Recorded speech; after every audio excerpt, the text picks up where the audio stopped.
Hello everybody, I'm Antonia and this is Noel and we are from Boxtail Soup Theatre Company and it is freezing in our studio this morning. Yeah, it really is very cold. And we've had to turn off the blow heater because it makes too much noise, so we can't have it on for the vlog, so I've got a blanket on my legs. I'm still cold. However, that is not what we're here to talk to you about. We have been rehearsing The Picture of Dorian Gray for the past sort of week and a bit. As you can see from the sort of half frame behind us here, it's been going very well. We've been very much enjoying going back to that show. We've got some new, it's an old show. We made it in 2016. I was going to say 17. Something like that. Yeah, maybe it was from 17. But we have revamped it, as we've shown you, with new puppets, new set, well, sort of updated set. And we've also been sort of giving a good a sort of refresh, if you like, over the whole production. So some of the direction has changed and it's just been livened up a bit and been brought more in line with the kind of things that we do now. We start that tour next week, but we'll talk about that a little bit at the very end. That's not what we're here to talk about today, though. No, so even though we've been doing that over the last week or so, at the beginning of the month and then for the first couple of weeks, we were away on a cruise ship again. So this time we were on board the Queen Victoria, which is another Cunard ship. It was our first time on the Queen Victoria. The last two cruises that we've done. Voyages, yes, that's what they call them. Last two have been on the Queen Mary too. So yeah, this was our first time on the Queen Victoria. We were doing Casting the Runes and we had a lovely time. We did. The ship is a little bit different from the Queen Mary, although it's weird because we got lost quite a few times for the first few days because it's different but the same. So a lot of the restaurant has the same name. Well, yeah, all the things like the pub, the theatre, the restaurant, little bar thing, they all have the same name. So once you've sort of managed to get the map of the ship in your head for the previous voyage, then yeah, it's quite confusing to then go, oh no, on this one, that place is here and that one's, you know, and the layout is slightly different as well because the ship is a slightly different size. So this time we didn't have to fly anywhere with the stuff, which was a novelty and makes things easier when we're actually journeying. Yeah. So we met the ship in Southampton, got on board there, and then the ship went to the Azores, Portuguese Azores, and then on to Florida, which was where we disembarked and then flew back. We've actually left the puppets and the show on board, so I'm sure they're still having a lovely time. And we'll pick them up when the ship gets back to Southampton in March. It was, as ever, it's a really pleasant job to do.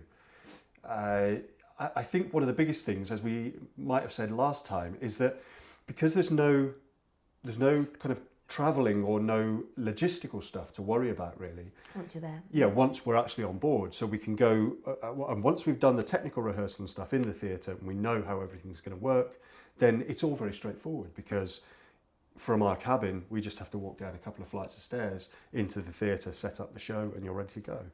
And then we were also doing a couple of other bits and pieces while we're on board. We did a couple of workshops, which were more illustrated talks, I think is probably a better way of exactly, yeah. So we did one about puppetry and one about designing our shows, and then we did a couple of ghost story evenings where we have basically edited a couple of classic ghost stories and one original ghost story into short chunks. Yeah, there's sort of 15 minutes per story, and then we've got we read effects. them. We read them off an iPad, but we have sound effects to go with them. It's a nice evening.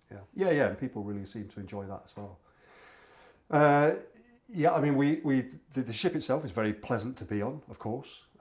So the lovely thing about that is that we're allowed to have guest status as guest entertainers, so we can kind of go and enjoy most of the facilities on the ship, which is all very nice. And then the theatre itself is absolutely stunning. The Royal Court Theatre, as it's always called, which again is a little bit confusing. It looks very different though from the Royal Court on the Queen Mary, which is more of a cabaret style setup. The Royal Court Theatre on the Queen Victoria is much more like a sort of mock-up of a traditional West End theatre, I would say. It's big. I can't remember how many seats. Do you remember? I want to say 1,000 seats. I might correct myself in a caption if I've got that wrong. It must be not far off that though. It is big. But beautiful and well laid out because it doesn't feel intimidatingly large when you're on the stage, and the show looked lovely in there, really, really nice. Yeah, the show looked fantastic, and the team on board, did a brilliant job as well with all the lighting and everything. Everything looked really smart. It was a little bit rougher at sea than the previous two voyages we've been on. So that was a little bit of a challenge to begin with. Actually, for the performance itself, for the first performance that we did, there was a lot of movement, and because the theatre is at the very front of the ship, I think you feel it more there as well.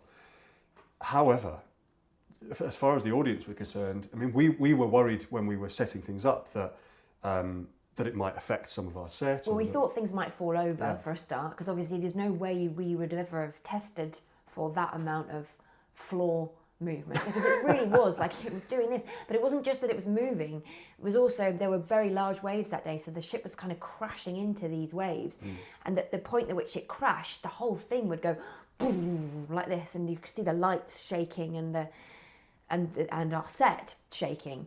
But actually it was remarkably sturdy. So the shows went down really well. As I say, the feedback from people on board was really, really nice. Everybody was so sort of lovely, and had such lovely comments to give us It's about an the show. unusual situation when you do a show there, because unlike when you go and tour and you do one show in a theatre, and we try out as much as where possible we try to greet the audience afterwards, say thank you for coming and all that sort of thing. But with these ones, obviously you're then on board the same ship with all those same people for another week, 2 weeks, whatever. So you go around about your business, go to breakfast, and at every point you're stopped by people who want to tell you how much they enjoyed what you've done, and it's really lovely, and you end up having chats with various different people, and it's interesting to understand what people specifically enjoy. I think because you can have a slightly longer interaction with people, they will tell you more about the various elements that they and enjoyed. also I think they've had time. If you think see them a about few it. days later, Yeah, they've had that's true, time actually. to It's a kind of good consider it and think about what it was particularly that they enjoyed. So it's really nice. Yeah, it's lovely. The rest of the time on board, we, there's plenty to entertain us. So we, of course, had a bit of deck quoits and deck sports, as you like to refer to it. Deck sports. Ping pong and pickleball. Pickleball we found as well. I mean, actually, the conditions for deck sports were not optimal. They were certainly, it was incredibly windy, and there was one day when it was really foggy, and we were playing pickleball, and there's the foghorn. We hadn't really realised it was right by the court, and oh my goodness, I don't think I've jumped out of my skin so much. Yeah, it was a bit of a shock. It was wasn't it? so loud, so we decided the next time it was foggy not to do that, but to just go and play deck quoits. We had a tournament on the deck quoits. Pickleball we just played for as long as we could get a rally for. But, maybe a tournament next time. Who knows? Maybe, yes, but deck quoits, I won. But we won't talk about that. Noel was winning the whole way through, and then I just snuck in there at the very end. Yeah. But yes, there's lots of fun things to do. We also used the library a few times to go and sit and read and do some work. There's a nice little bar where we'd have a morning coffee and do admin. It's a lovely job in that sense, because it's a lovely kind of environment to be in, and there is a little bit of time to get a few other bits and pieces of work done as well. We also obviously visited the Azores and Florida.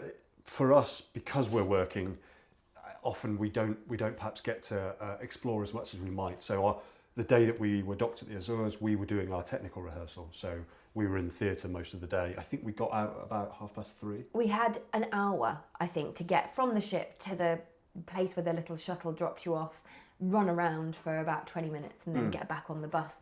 But it was worth the quick hop off. Yeah, the funny thing is, Noel and I go on holiday to Portugal regularly, and it was lovely because it was it felt a bit like home, didn't it? We walked down this main street and we were like, this unusual but familiar. Yeah, familiar, because everything was very Portuguese. It was very foggy again that day, and windy. So I'm not sure, it wasn't a beach day, let's say that.